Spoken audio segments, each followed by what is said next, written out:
Stay back! What do you want from me? Come to us! I'm not like you. The sound of my wife's car door slamming at 2:47 a.m. shouldn't have woken me. Rachel always said her yoga retreats required early departures. But yoga retreats don't involve leather masks, and they definitely don't happen in my mother's handwriting. I found the note 3 hours earlier, tucked behind Rachel's mirror like a dirty secret. Next gathering, October 15th, cabin masks confirmed, mother arranging RSVP. My mother, Nina Darrow, the woman who raised me to believe trust was sacred.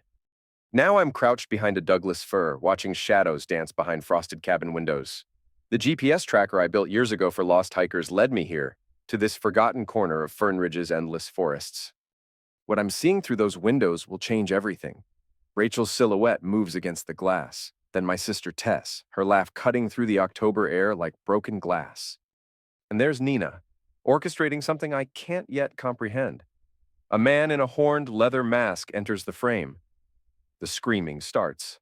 The first thing you learn as an audio technician is that every room has secrets.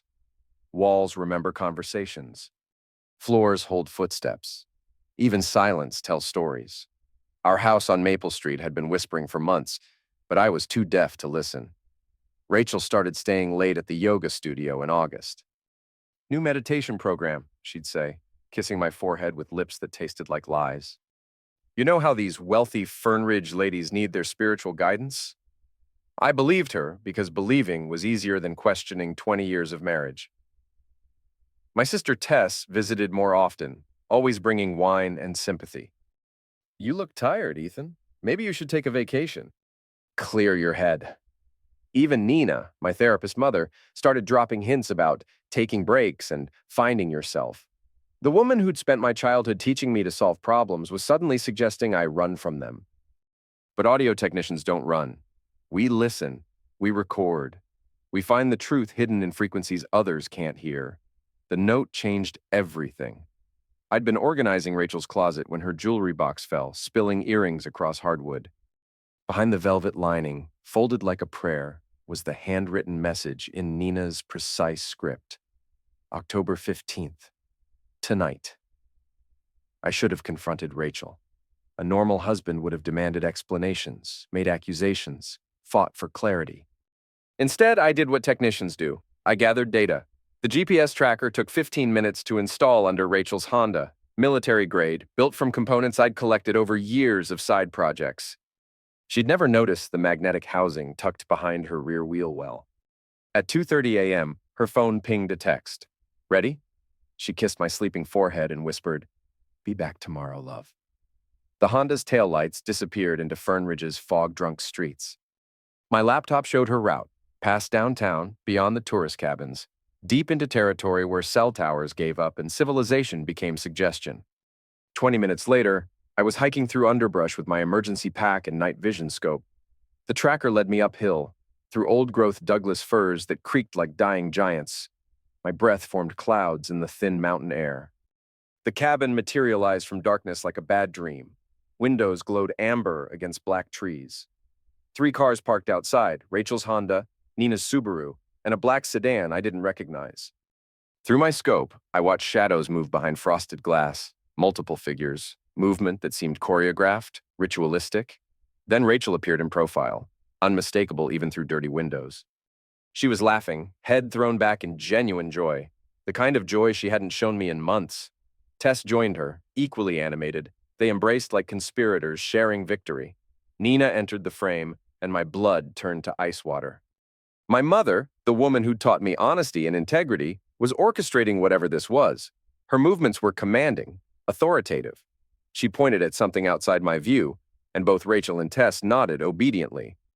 The man in the horned mask appeared like something from medieval nightmare. Leather stretched across features I couldn't identify, with carved horns jutting from his forehead. He carried a whip in one hand and what looked like a camera in the other. The screaming that followed wasn't pain. It was ecstasy. I pressed closer to the window, pulse hammering in my ears. Inside, figures moved in patterns that suggested ceremony, submission, performance. The masked man raised his whip, and someone moaned approval. Camera flashes strobed like lightning. My wife, my sister, my mother, all participating in something that belonged in the darkest corners of the internet. Branches cracked behind me. Well, little Ethan finally found his way to the party. Hands grabbed my arms before I could turn. Two men in dark clothing hauled me backward, away from revelation and toward consequences I hadn't considered. Quiet now, one whispered. Don't make this harder than necessary. They dragged me to a black van parked 50 yards from the cabin. The side door slid open, revealing a third figure waiting in darkness. Bring him here. They shoved me inside, and the door slammed shut. Battery-powered LED strips provided dim illumination. Sitting across from me was a young woman, maybe 25, wearing jeans and an oversized sweater, pretty, with dark hair and intelligent eyes that studied me like a specimen. You don't know what you're seeing, she said calmly. But you will. Who are you? She reached up and pulled off what I'd thought was a knit cap. It wasn't. It was a mask, perfectly crafted to look like normal clothing. Underneath was a face I recognized, but had never really seen. Hannah Vance, Nina's former patient. The girl who disappeared from therapy 6 months ago after her parents died in a car accident. Your mother saved my life, Hannah said. After the accident, I had nothing. No family, no money, no future. Nina offered me something better than survival. She offered me purpose. What kind of purpose involves leather masks and whips? Hannah smiled, but it didn't reach her eyes. The kind that pays for your house, your wife's yoga studio, your comfortable little life in comfortable little Fern Ridge? You think Nina's therapy practice supports all that? My stomach dropped. What are you talking about? Elite clients, Ethan. Very elite. People who pay enormous amounts for specialized experiences. Discretion costs extra. The van's engine started. We were moving, leaving the cabin and its horrors behind. Where are you taking me? Home. Where you're going to forget everything you saw tonight. You're going to wake up tomorrow and continue being Nina's quiet, obedient son, Rachel's trusting husband, Tess's protective brother. And if I don't, Hannah's expression hardened, then you'll discover how little your family actually values your comfort. The van stopped at the end of my street. The side door opened, revealing fog-shrouded pavement and the distant glow of my porch light. Walk away, Ethan, Hannah said. This is your only warning. I stumbled out onto cold asphalt. The van disappeared before I could memorize the license plate. My feet were numb by the time I reached my front door. Rachel's Honda sat in the driveway like nothing had happened. Inside, our house felt like a stranger's home. Every photograph, every piece of furniture, every shared memory now carried the weight of deception. I climbed into bed beside my sleeping wife and stared at the ceiling until dawn. Rachel came home at 7 a.m. with coffee and bagels, playing the role of dutiful wife returning from spiritual retreat. She kissed my cheek and asked about my evening. Quiet, I said. Worked on some audio projects. That's nice, honey. You should pursue more hobbies. The word hobbies hit me like a slap, as if 20 years of building surveillance equipment, recording devices, and communication systems were just ways to pass time. As if my technical skills were amusing quirks instead of professional expertise.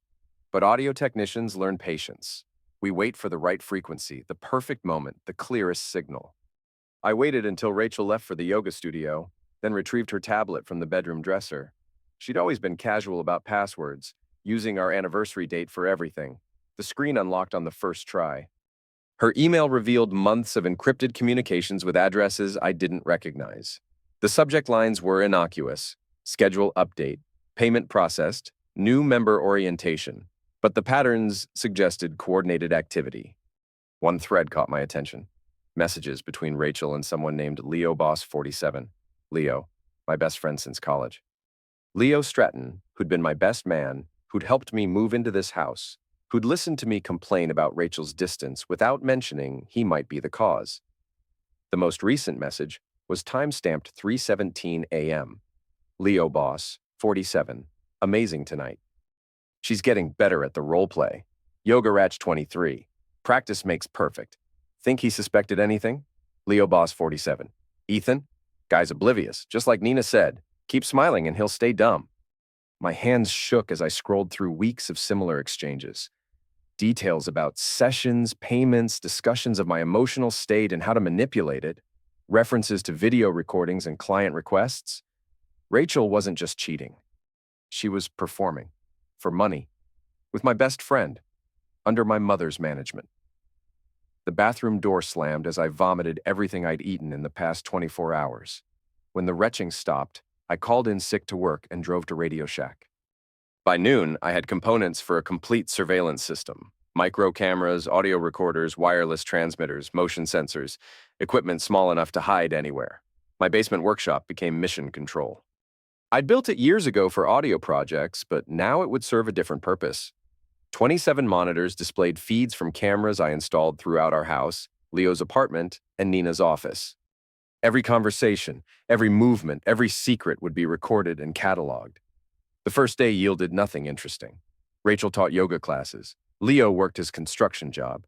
Nina saw therapy patients. Normal lives hiding abnormal truths. Day 2 brought results. Leo visited our house while I was supposedly at work. I watched from my car as he used the spare key Rachel had given him. On the bedroom camera, I witnessed betrayal in high definition. My wife and best friend ducking on sheets I'd washed that morning. Afterward, they discussed logistics. Next week's gathering would be larger. New clients were flying in from Seattle and Portland. Nina had arranged special accommodations at the radio tower location. Ethan's been asking questions, Rachel said, lighting a cigarette she'd never smoked in front of me. About what? My schedule, where I go. He found something in my jewelry box. Leo sat up, suddenly alert. What kind of something? I don't know, but Nina says we need to be more careful. Maybe bring him into the fold. You think he'd go for it? Rachel laughed, harsh and bitter. Ethan? He can't even ask for a promotion at work. You think he'd handle watching his wife get railed by strangers for money? They were right. The old Ethan wouldn't handle it. The old Ethan would crumble, seek therapy, probably end up as one of Nina's patients, while she profited from his emotional destruction. But the old Ethan hadn't known he was living in a house of lies. That evening, Leo came over for our weekly poker game. We sat at the kitchen table where he'd ducked my wife 6 hours earlier, playing cards and drinking beer like civilized men. You seem stressed lately, he said, dealing 5-card stud. Everything okay with Rachel? She's been distant, working late. Marriage is hard work, brother. Sometimes you gotta fight for what you want. The word brother made my teeth ache. This man who'd shared my secrets, celebrated my successes, comforted me through failures. This man was actively working to destroy my life while pretending concern for my well-being. Thanks for always having my back, I said, meeting his eyes across the table. Leo grinned, easy and confident. Always, brother. That's what friends do. That night, I installed a camera inside Leo's bathroom mirror. The next morning, I watched him practice pickup lines for whatever woman he'd seduce next. Probably someone's wife, probably someone's best friend's wife. The basement monitors became my new television. I watched Rachel teach yoga poses she'd learned in forest cabins. I watched Nina manipulate therapy patients with techniques designed to create dependency rather than healing. I watched Leo charm other women the same way he'd charmed me into 20 years of friendship. But watching wasn't enough anymore. Audio technicians don't just record sound, we manipulate it. We create feedback loops that destroy speakers. We generate frequencies that shatter glass. Time to create some feedback of my own. The October 22nd gathering was scheduled for the abandoned radio tower on Fern Ridge's North Ridge. According to Intercepted Communications, it would be their largest event yet. 12 clients paying $5,000 each for premium experiences. $60,000. More than I made in a year. I spent 3 days preparing, using vacation time to scout the location and plant equipment. The radio tower had been built in the 1960s for emergency broadcasting, then abandoned when cellular networks made it obsolete. Now it served as a monument to forgotten technology, and apparently as a venue for my family's secret business. The tower itself rose 200 feet into mountain sky, surrounded by concrete buildings that had once housed transmission equipment. Perfect acoustics for someone who understood sound manipulation. I arrived before dawn, carrying equipment in a hiking pack. Security cameras went first, 24 units placed strategically around the perimeter and inside buildings. Night vision, motion detection, wireless transmission to servers I'd established in an abandoned maintenance shed. Audio surveillance came next. Directional microphones, recording devices, amplification systems that could capture whispers from 50 yards away. The real innovation was the sonic weapons system. Most people don't understand sound's destructive potential. Certain frequencies can cause nausea, disorientation, temporary deafness. Others can shatter windows, disrupt electronic equipment, or create psychological terror through subsonic vibrations. I installed speakers throughout the facility, connected to control systems that would let me orchestrate chaos from a safe distance. Each speaker was designed to produce specific frequencies, some for physical discomfort, others for equipment destruction, and a few for pure psychological warfare. The maintenance tunnel system was my masterstroke. Built during the Cold War as fallout shelter access, these underground passages connected every building to an exit point half a mile away.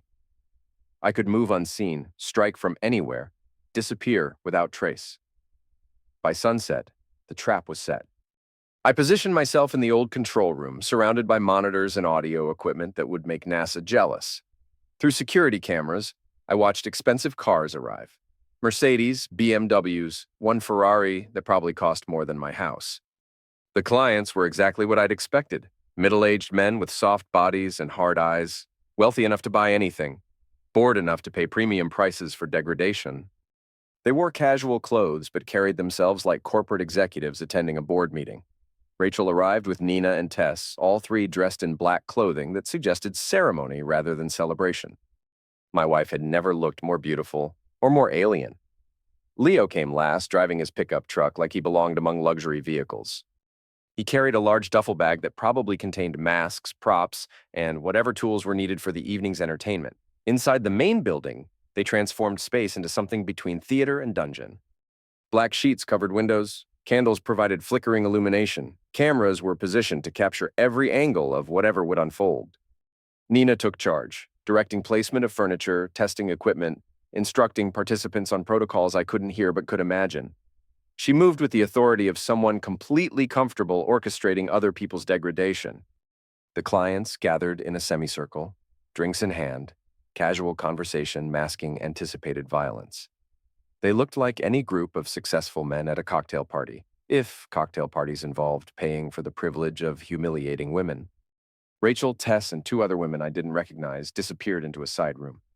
When they emerged, they wore leather masks that covered their faces but left their bodies exposed. Each mask was unique.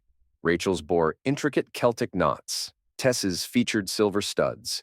The others were decorated with symbols I couldn't identify. The transformation was complete. My wife and sister had become products for consumption. Leo put on the horned mask I'd seen at the cabin. Underneath, he was still recognizably himself, but the leather gave him authority that commanded the room. He raised his hand, and conversation stopped.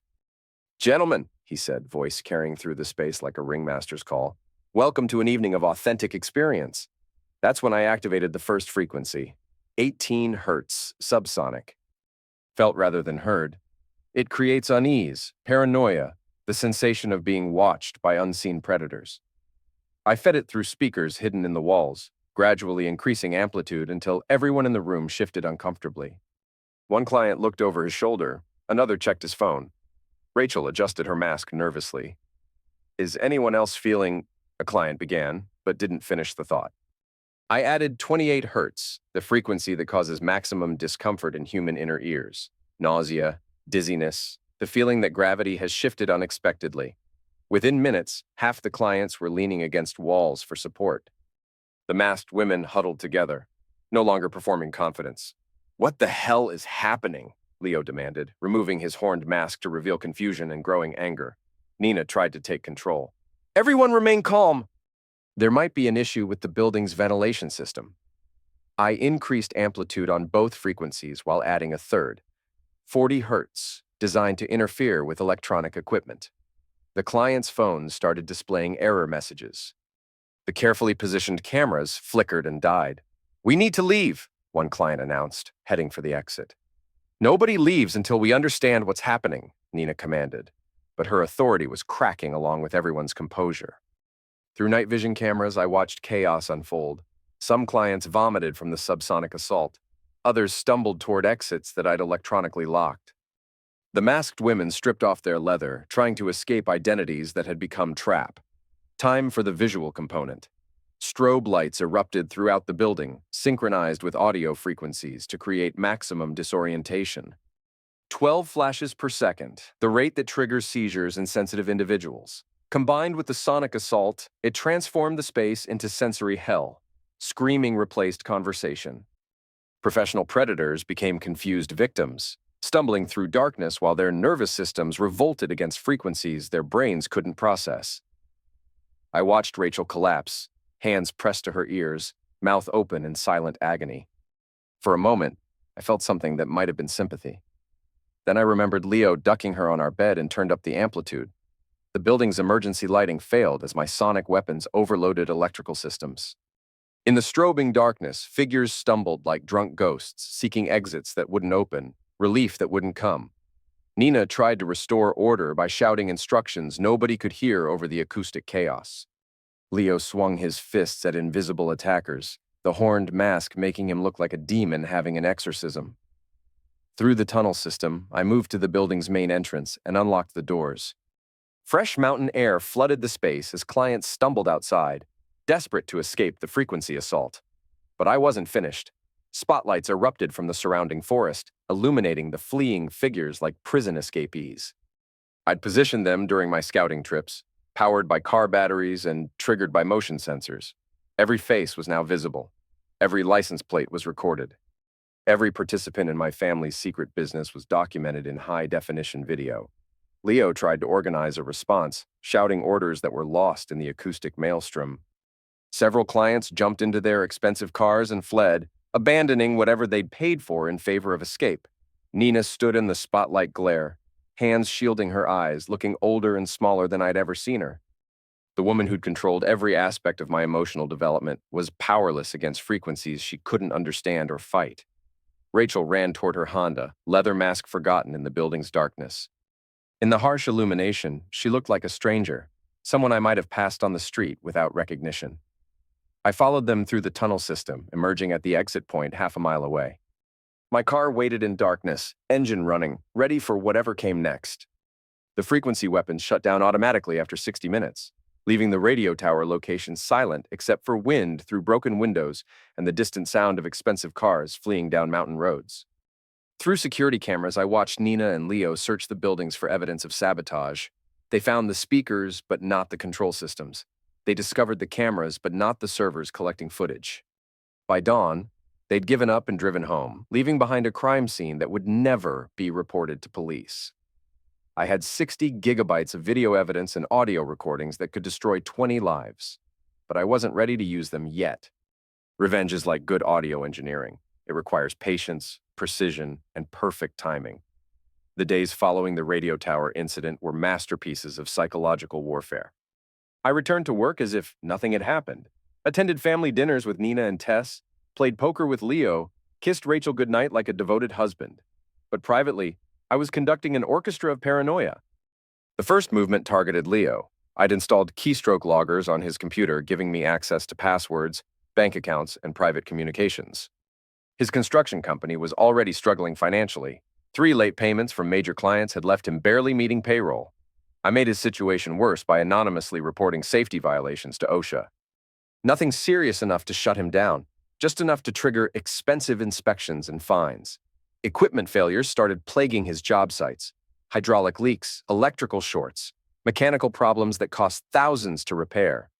Leo began drinking more, showing up at poker games with bloodshot eyes and trembling hands. He'd lost 15 pounds and developed a nervous tic that made his left eye twitch. "Business has been rough," he confided during one of our games. "Everything that can go wrong is going wrong. Maybe you're pushing too hard," I suggested. "Sometimes backing off helps reset the situation." He laughed bitterly. "Easy for you to say. You've got steady income, no employees depending on you." If only he knew about the employees depending on him, the masked women, the clients, the entire network that required his participation to function properly.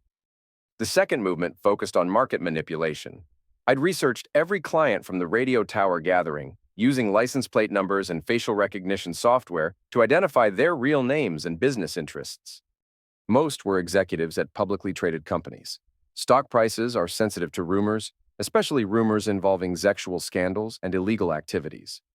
I created anonymous social media accounts and began spreading carefully crafted disinformation.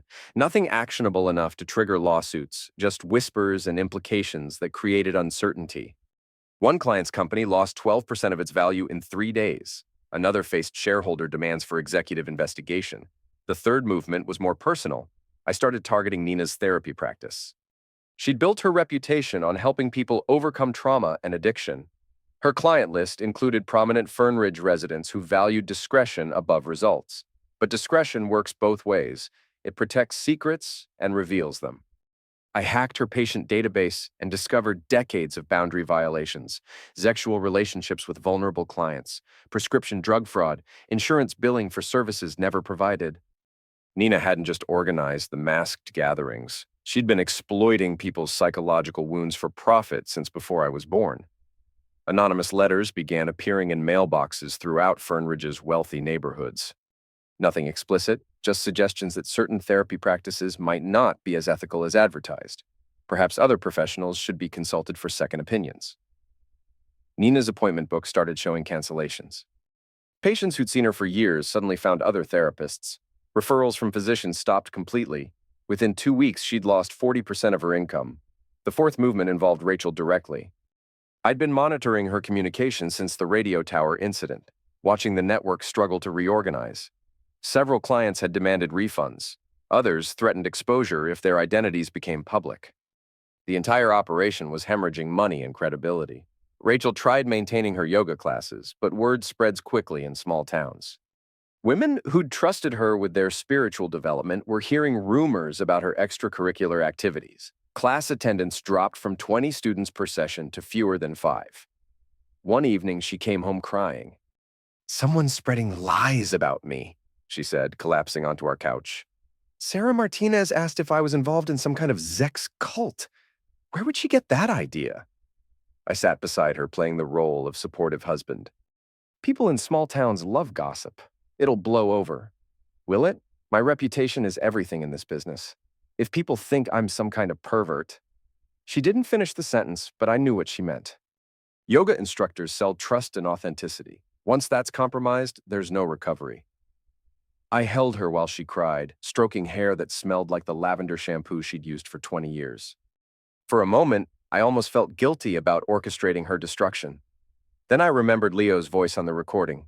"Just keep smiling and he'll stay dumb." The fifth movement brought everything together in a symphony of surveillance. I'd been collecting evidence for weeks: financial records, communications, video footage, audio recordings. Every participant in the network was documented, cataloged, and connected to the larger conspiracy. But evidence without leverage is just data. I needed them to know I had power over their lives. The first message went to Nina's home computer, a single photograph from the radio tower gathering, showing her directing masked women while clients watched. No words, no demands, just proof that someone had been watching. Leo received a similar photograph at his construction office. Him wearing the horned mask, whip raised, surrounded by the wealthy men who'd paid for the privilege of degradation. Rachel found hers tucked under her car's windshield wiper, a screenshot of her encrypted messages with Leo, including their discussion of keeping me dumb. Mayor Coldwell got the most damaging package: photographs of him participating in activities that would end his political career and destroy his marriage. I'd researched his background extensively: Baptist family, conservative values, public speeches about moral leadership. The messages were identical. "I know who you are. I know what you've done. Wait for further instructions." Within 24 hours, my phone started ringing. Nina called first. "Ethan, we need to talk." "About what, Mom?" "You know about what. Come to my office tomorrow at 6. I'm busy tomorrow. Cancel your plans." "This is important." Leo called an hour later. "Brother, we have a problem." "What kind of problem?" "The kind that requires family meeting. Can you come to the cabin tonight?" "Which cabin?" Long pause. "You know which cabin." Rachel didn't call. She came home early, face pale, hands shaking. "Somebody knows," she whispered. "Knows what?" "Everything. They have pictures, messages, evidence of—" She couldn't finish. I held her again, playing my role perfectly. "Evidence of what?" "Rachel, what's going on?" She pulled away, studying my face for signs of deception. For the first time in months, she was really looking at me, seeing me as a potential threat rather than an oblivious victim. "How long have you known?" she asked quietly. "Known what?" "Don't lie to me, Ethan. How long have you known about the gatherings?" I could have continued the charade, maintained my cover, preserved the element of surprise. But audio engineers understand that sometimes the most effective frequency is silence. I smiled. The expression must have been unsettling because Rachel stepped backward, suddenly afraid of a man she'd shared a bed with for 20 years. "Since October 15th, I said. "Since I followed you to the cabin and watched my family perform for money." Her face crumbled. "Oh God, Ethan, it's not what you think. It's exactly what I think. You, Leo, Nina, Tess, you've been running an escort service for wealthy perverts while pretending to care about my feelings. We do care about your feelings. That's why we didn't tell you. We knew you couldn't handle it." "Couldn't handle watching my wife duck my best friend? You're right. I couldn't handle that."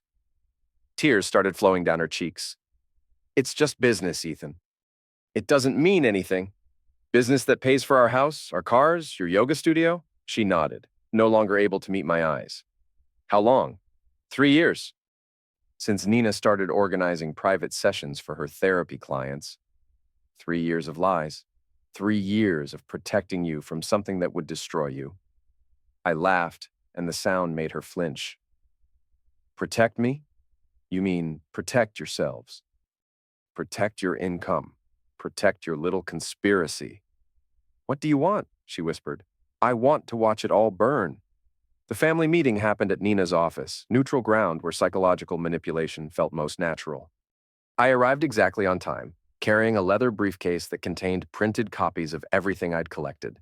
Nina sat behind her desk like a judge awaiting testimony. Tess occupied the patient chair, looking smaller and younger than I remembered. Leo paced near the window, his nervous energy filling the space like smoke. Rachel hadn't come. Smart woman. "Show us what you have," Nina said without preamble. I opened the briefcase and began distributing photographs. The radio tower gathering, the cabin rituals, screenshots of financial transactions, bank records showing payments from shell companies to personal accounts. "Impressive surveillance work," Nina said, examining images of herself directing massed performances. "Very thorough." "I learned from the best," I replied. "You always said documentation was important for understanding behavioral patterns." Leo stopped pacing. "What do you want, Ethan?" "I want to understand how my family justified selling my wife's body to strangers while pretending to care about my emotional well-being." "It's not that simple," Tess said quietly. "The money?" "The money you used to buy cocaine," I interrupted, sliding another photograph across the desk. It showed her in a bathroom stall, credit card loaded with white powder, taken through a hidden camera I'd installed weeks earlier. Her face went white. "You're spying on all of us?" "Audio technicians are surveillance experts, Tess. You'd be amazed what people do when they think nobody's watching." Nina leaned forward, studying me with professional interest. "You've changed, Ethan. Your body language, speech patterns, emotional control.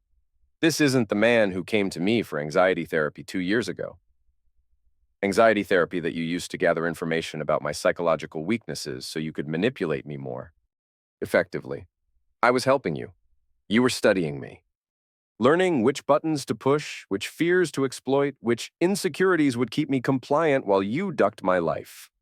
The word ducked hung in the air like a challenge. I'd never used profanity in front of Nina before. It was a small rebellion that signaled larger changes. Leo tried to establish control. "Look, brother, I know this looks bad. Don't call me brother. Brothers don't betray each other for money." The money helped everyone. Your mortgage, Rachel's studio, Nina's practice expansion, we're family. We take care of each other. By turning my wife into a prostitute? By creating opportunities that benefited everyone involved. I pulled out the final document, a detailed financial analysis showing exactly how much money each participant had. Earned from the network. Nina had made $400,000 over 3 years. Leo had earned $180,000. Rachel's share was $220,000. My marriage had been subsidizing its own destruction. "These are the opportunities you created," I said. "Selling access to my wife's body while convincing me I was lucky to have such a loving family." Nina tried a different approach. What would you like us to do, Ethan? We can stop the gatherings, return to normal relationships. Normal? You think we can return to normal after this? People make mistakes. Families work through difficulties. With proper therapy, your therapy created this situation. Your manipulation enabled it. Your greed sustained it. She sat back, recognizing that psychological manipulation wouldn't work on someone who understood her techniques. So what happens now? Leo asked. I smiled again, and he took an unconscious step backward. Now you discover what happens when the victim becomes the predator. Over the next hour, I explained their new reality. The surveillance network would remain active. Their communications would be monitored. Their movements would be tracked. Their secrets would be documented and stored in secure locations they couldn't access or destroy. Any attempt to resume the gatherings would result in evidence being released to law enforcement, news media, and social networks. Client lists, financial records, video footage, everything would become public knowledge. Any attempt to leave Fernridge would trigger the same response. They were trapped in the town where they'd built their conspiracy, unable to escape consequences that would follow them anywhere. Any attempt to harm me would result in dead man switches activating automatically, releasing everything to recipients who'd been instructed to distribute it widely if I disappeared or died under suspicious circumstances. You're holding us prisoner, Nina said. I'm holding you accountable. There's a difference. This is extortion. This is justice. Leo's face had turned red with suppressed rage. You can't do this to us. We're your family. Family doesn't sell each other for profit. We never sold you. You sold my trust, my love, my loyalty. 20 years of believing you gave a damn about my happiness while you were profiting from my ignorance. Tess started crying. I'm sorry, Ethan. I never wanted to hurt you. But you did it anyway for 3 years. Every family dinner, every holiday, every time you asked about my marriage while knowing you were helping destroy it. She buried her face in her hands, shoulders shaking with genuine remorse, or maybe just fear of consequences. Well, what about Rachel? Nina asked. She's pregnant. The words hit me like a physical blow. Pregnant. After 3 years of trying, of fertility treatments, of hope followed by disappointment, now she was pregnant. How far along? 8 weeks. Who's the father? Nina's silence was answer enough. Leo shifted uncomfortably. We don't know for certain. DNA tests will tell us, I said. Along with everything else that's going to come out. Ethan, Nina tried one last manipulation. That child could be your biological son or daughter. Are you really going to destroy its future for revenge? I'm going to give it a future free from liars and predators. Whether that child is mine or Leo's, it deserves better than growing up in this family. I stood, gathering the photographs and documents. You have 24 hours to end all client relationships and dissolve the financial arrangements. After that, any continued activity will trigger the release protocols. And then what? Leo demanded. We just live under your surveillance forever? You live with consequences. Like normal people do when they make choices. This isn't over, he said, taking a step toward me. I didn't move. Leo, I have video of you torturing people for money. I have audio of you laughing about betraying your best friend. I have financial records showing you've been stealing from your own construction company to maintain this lifestyle. Do you really want to threaten me? He stopped, rage and fear warring across his features. The old Ethan was weak, I continued. He trusted people who didn't deserve trust. He forgave people who weren't sorry. He believed family meant something more than shared genetics and convenient lies. I walked to the door, then turned back. The new Ethan doesn't make those mistakes. November brought early snow to Fernridge, covering the town in white that made everything look clean and peaceful. Appearances can be deceiving. Rachel moved out on November 3rd, taking only clothes and personal items. She left no forwarding address, no explanation beyond a note saying she needed space to think. The pregnancy made her more valuable to the network. Certain clients paid premium rates for that particular fetish. I let her go. Tracking her would be simple enough when the time came. Leo's construction company filed for bankruptcy on November 8th. OSHA fines, equipment failures, and client defections had drained his resources. He'd started drinking heavily, showing up to job sites intoxicated, making mistakes that cost him the few contracts he still held. He came to the house on November 12th, drunk and desperate. You're destroying my life, he said, standing in my doorway like a broken scarecrow. You destroyed your own life. I'm just documenting the process. I need money, Ethan. The bank is foreclosing on my house. Get a job. Honest work pays honest wages. You know I can't work construction anymore. My hands shake too much. I looked at his trembling fingers, yellowed with nicotine and alcohol. Withdrawal symptoms? Duck you. That's not very brotherly language, Leo. He pushed past me into the house, heading for the kitchen where we'd played so many poker games. In the bright overhead light, he looked 10 years older than his actual age. Gray stubble covered hollow cheeks. His clothes hung loose on a frame that had once been powerful. I know you're watching me, he said. Cameras everywhere. Tracking my movements, reading my emails. Knowledge is power. You taught me that. Stop the surveillance and I'll disappear. Leave town, never contact any of you again. Where would you go? What would you do? Your credit is destroyed, your reputation is ruined, your skills are compromised by addiction. Running won't solve anything. He sat at the kitchen table, head in his hands. What do you want me to say? That I'm sorry? That I regret everything? I want you to understand what you've lost. My business, my house, my money. Your friend, 20 years of friendship, Leo. Someone who would have done anything for you, given you anything you needed, supported you through any crisis. I know. No, you don't. Because if you understood what you lost, you'd be devastated instead of angry. You'd be mourning instead of making demands. He looked up, and for a moment I saw genuine remorse in his bloodshot eyes. I am devastated.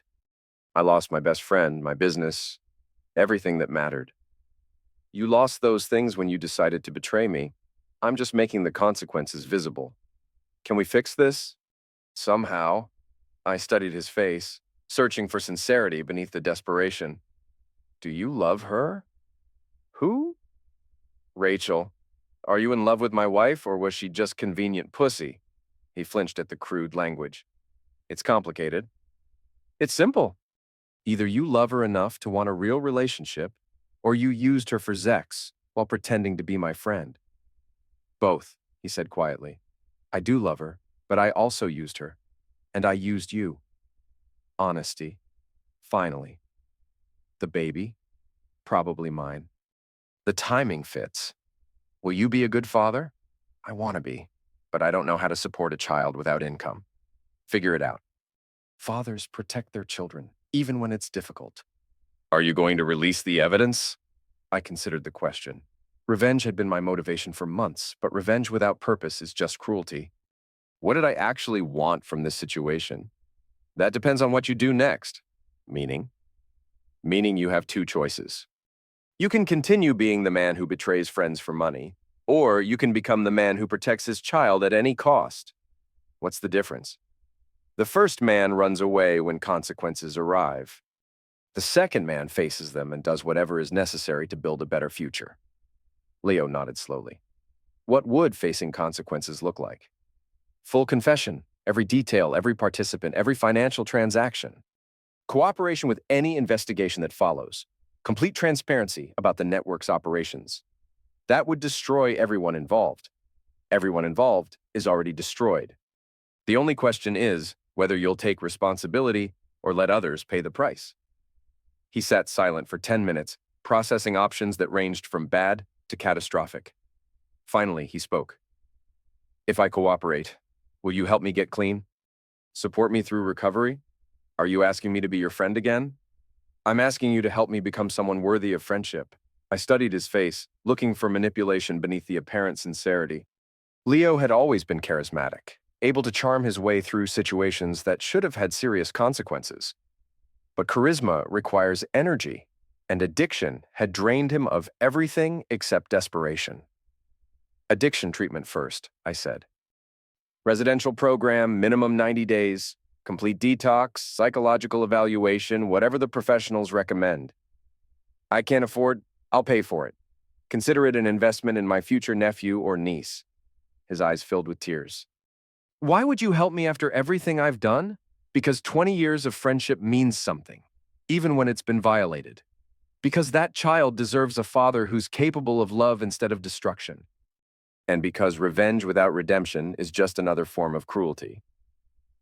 Nina's therapy practice collapsed completely by Thanksgiving. The final blow came when 3 former patients filed complaints with the state licensing board, alleging boundary violations and unethical conduct spanning decades. I'd provided them with evidence, carefully edited to protect their privacy while documenting Nina's predatory behavior, recorded sessions where she'd manipulated vulnerable clients for personal gain, financial records showing she'd been billing insurance for services that constituted psychological abuse rather than treatment. She lost her license on November 20th. 40 years of building a reputation, destroyed by the very documentation techniques she'd taught me to value. She came to the house on December 1st, looking smaller and older than I'd ever seen her. My mother, who dominated every room she entered through sheer force of personality, now seemed fragile and uncertain. "You've won," she said, sitting in the living room where she'd given me countless lectures about responsibility and integrity. "Won what?" "Whatever game you've been playing. I'm financially ruined, professionally destroyed, socially isolated. My life's work is gone." "Your life's work was helping people. The career you lost was built on exploitation and manipulation. I did help people, hundreds of clients over 4 decades, while sexually abusing the vulnerable ones and using their trauma for profit." She was quiet for a long moment. "How long have you known? About the sexual abuse? Since I hacked your files in October? About the financial fraud? Since I accessed your billing records? About the psychological manipulation? Since I was old enough to recognize gaslighting." "You never said anything." Children don't question their parents' behavior. They assume adults know what they're doing and have good reasons for their choices. I was trying to teach you strength, independence, critical thinking. You were teaching me to accept abuse as love, to question my own perceptions when they conflicted with your narrative, to believe that my emotional needs were less important than maintaining family harmony. Nina studied me with professional interest, even in defeat. When did you realize what I was doing? Consciously, October 15th, when I saw you organizing sexual performances for money? Unconsciously? Probably years ago. But I buried the awareness because acknowledging it would have meant accepting that my mother was a predator. I never abused you sexually. You abused me psychologically. You used therapeutic techniques to control my behavior, manipulate my emotions, and ensure my compliance with your agenda. My agenda was protecting you. Your agenda was protecting yourself, keeping me weak and dependent so I wouldn't question your authority or interfere with your activities. She leaned back in the chair, suddenly looking exhausted. What happens now? Now you face consequences like everyone else. Prison? Probably. The financial fraud alone carries a mandatory minimum sentence. The sexual abuse charges will add years. Will you testify against me, if necessary? But I think other victims will provide enough testimony to ensure conviction. Other victims, she repeated. Is that how you see yourself? I see myself as someone who survived your manipulation and chose to fight back instead of enabling further abuse. You've become cold, Ethan, calculating. This isn't the man I raised. The man you raised would have accepted betrayal and abuse as normal family dysfunction. He would have blamed himself for causing problems and worked harder to earn love that was never genuine. My love for you was genuine. Your love was conditional on my compliance. When I stopped complying, you tried to destroy me rather than examining your own behavior. She started crying, real tears that carried decades of suppressed guilt and regret. I'm sorry for all of it. The manipulation, the lies, the damage I've caused. Apologies don't undo trauma, Nina. They're just words, unless they're accompanied by changed behavior. I can't change behavior from prison. You can change it by accepting responsibility and cooperating with authorities. Help them understand how the network operated, who was involved, how victims were recruited and controlled. That would implicate everyone. Everyone is already implicated. The evidence exists regardless of your cooperation. The only question is whether you'll help protect future victims or continue protecting predators. She wiped her eyes, composing herself with the dignity that had once made her seem invincible. You've thought this through very carefully. Audio technicians are detail-oriented. When will you release the evidence? It's already been released. FBI agents should arrive within the hour. Her face went pale. You called the FBI? I provided them with comprehensive documentation of interstate sex trafficking, financial fraud, and organized criminal activity. They've been building cases for weeks, without warning any of us. Warnings give criminals time to destroy evidence and flee jurisdiction. I learned that from watching crime shows, another hobby you never took seriously. Sirens became audible in the distance, growing louder as vehicles approached the house. Nina sat perfectly still, listening to the sound of her world ending. "Do you hate me?" she asked. "I hate what you did. I hate the damage you caused. I hate the years I spent believing your lies and enabling your crimes. But do you hate me?" I considered the question while federal agents parked in my driveway. This woman who'd shaped my personality, controlled my development, and manipulated my emotions for 36 years? Did I hate her? "I pity you," I said finally. "You had everything: intelligence, education, talent, opportunity, and you used it all to hurt people. That's not evil. It's waste." The doorbell rang. Nina stood, smoothing her dress and checking her appearance in the hallway mirror one last time. "Will you visit me in prison?"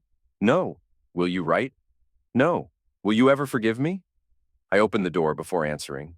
Federal agents stood on my porch, badges ready, faces professionally neutral. "Forgiveness requires repentance," I told Nina as the agents entered my house. "When you're ready to confront what you've done instead of justifying it, we can discuss forgiveness." Agent Sarah Chen introduced herself and her partner, Agent Michael Torres. They were polite but efficient, treating my home like a crime scene requiring careful documentation. "Dr. Nina Darrow?" Agent Chen asked. "Yes. You're under arrest for conspiracy to commit sex trafficking, mail fraud, wire fraud, and violation of civil rights under color of law." The handcuffs clicked with finality that echoed through our living room. Nina maintained her dignity even in custody, walking to the federal vehicle with her head high and shoulders straight. I watched from my window as they drove away, carrying the woman who'd controlled my life for more than 3 decades. The house felt different without her presence. Larger, quieter, somehow more my own. Agent Torres returned an hour later to collect additional evidence and discuss my cooperation with ongoing investigations. "How long have you been gathering this material?" he asked, reviewing the organized files I'd prepared. "Since October 15th, 4 months of comprehensive surveillance." "This is extremely thorough work." "Professional quality. I'm an audio technician. Documentation is part of my job." "Have you considered law enforcement as a career change?"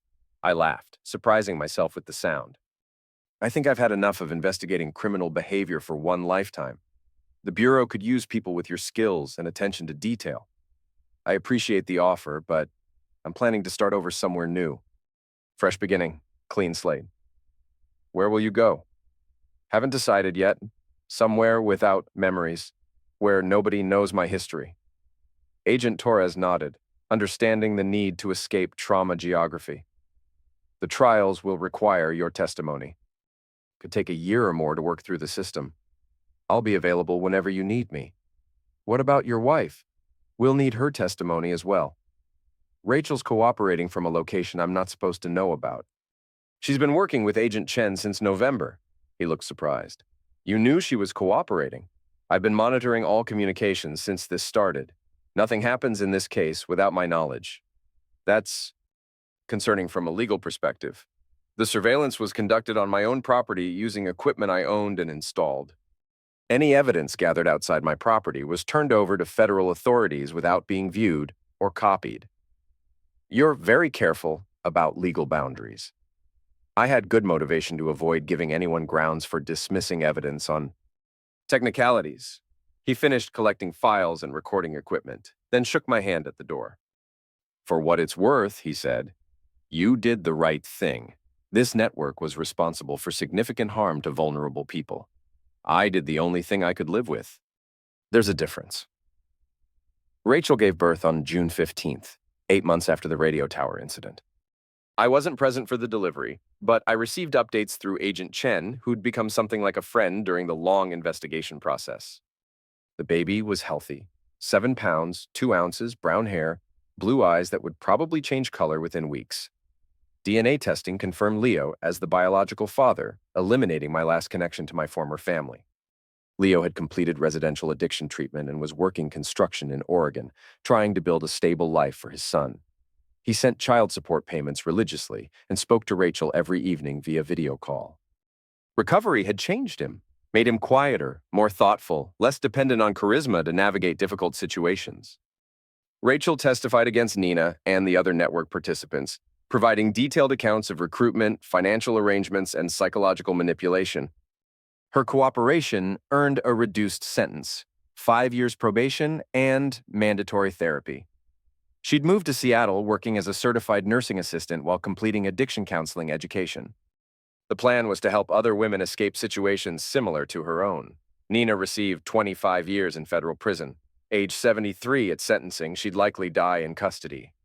Her final words to the court were an apology to victims and an acknowledgement that her actions had caused immeasurable harm.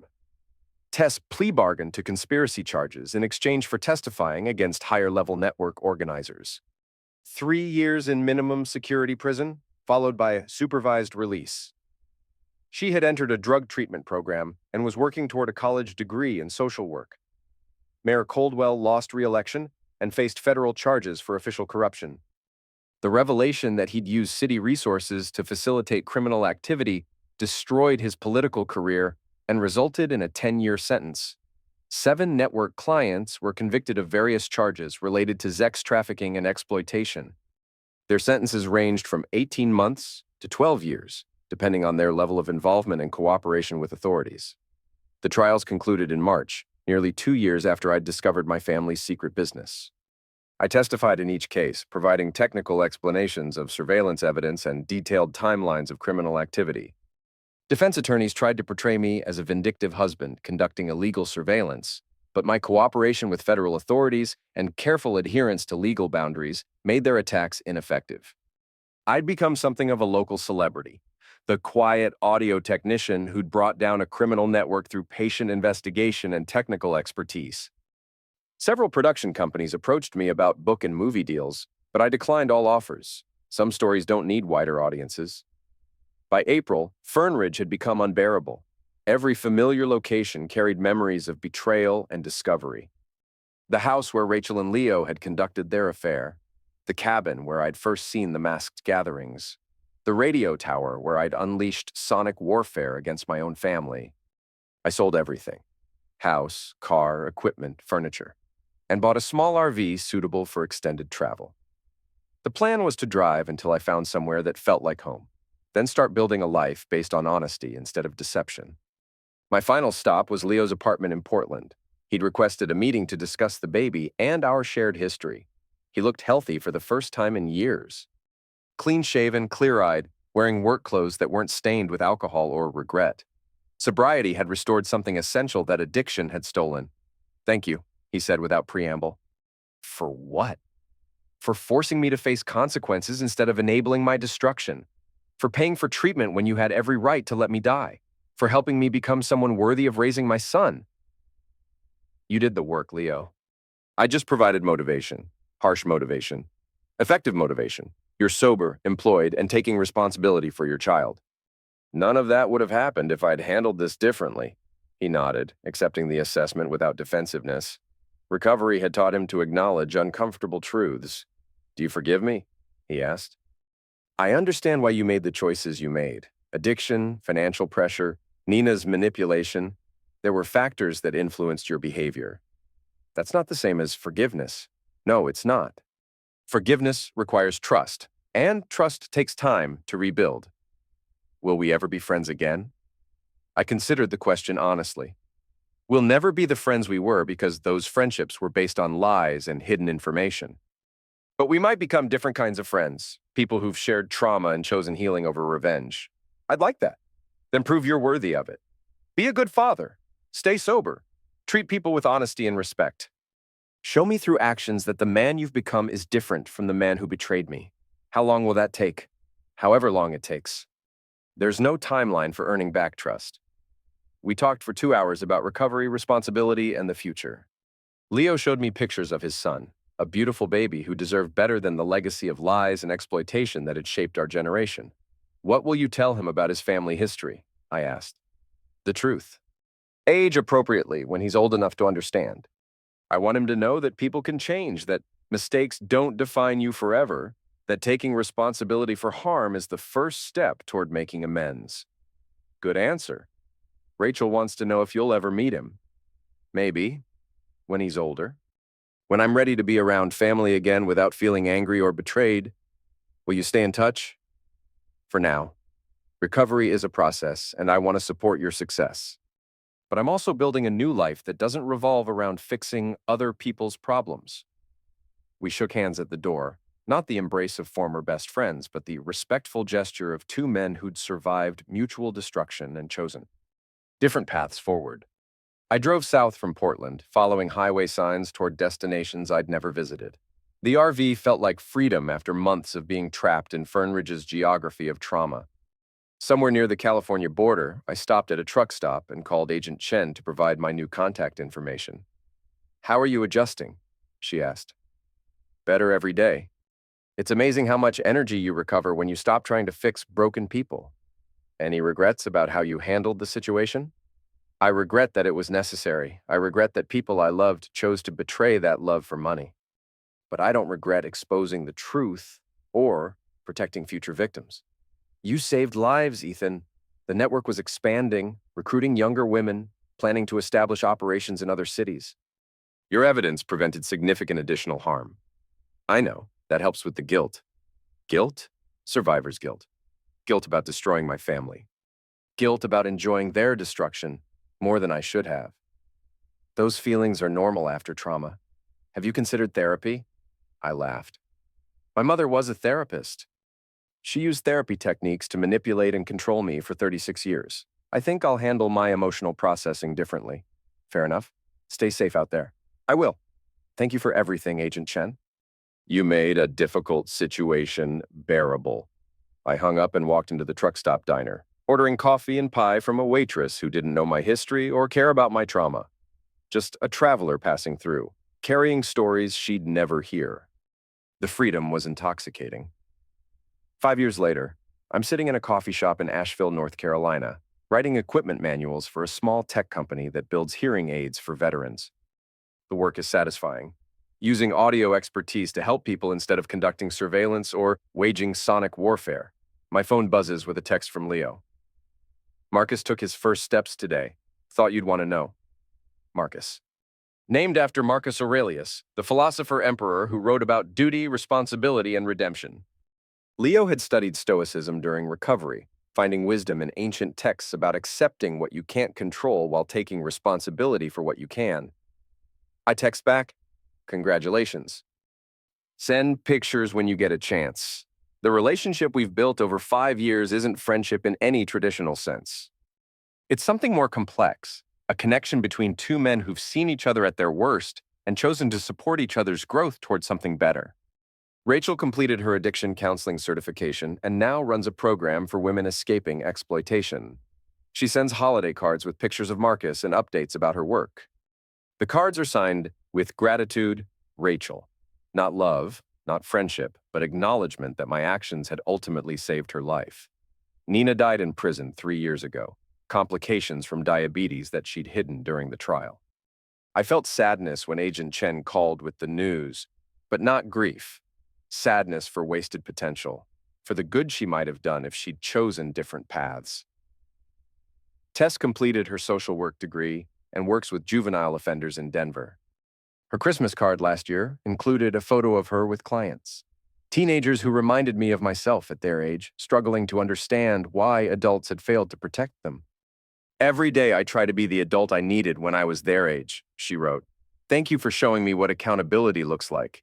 I've rebuilt my life around honesty, simplicity, and meaningful work. No surveillance equipment except what's required for my job. No recording devices or hidden cameras. No secrets or hidden agendas."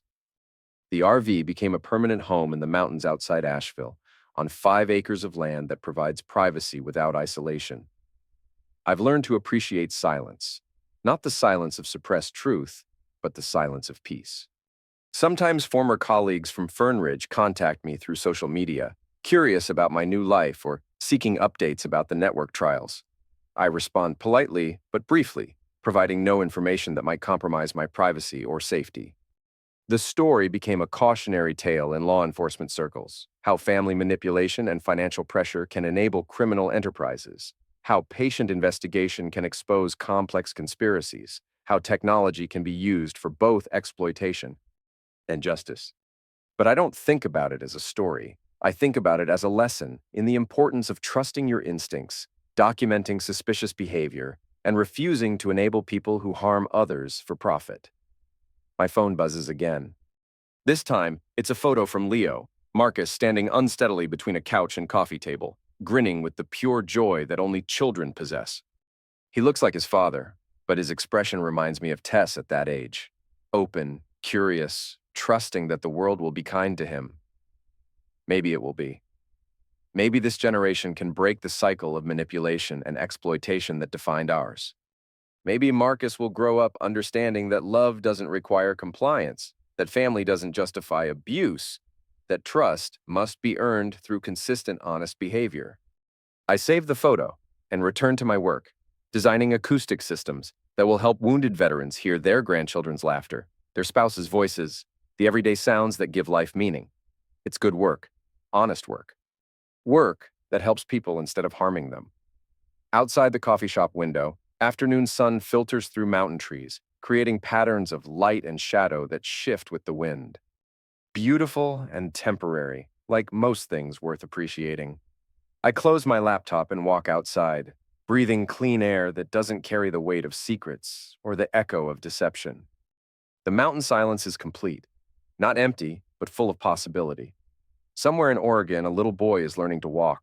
Somewhere in Seattle, a woman is helping others escape exploitation. Somewhere in Denver, a former addict is teaching teenagers about second chances. Somewhere in federal prison, the network's remaining members are serving sentences that will keep them away from vulnerable people for years to come. The frequencies have been cleared, the interference has been eliminated, the signal is finally clean.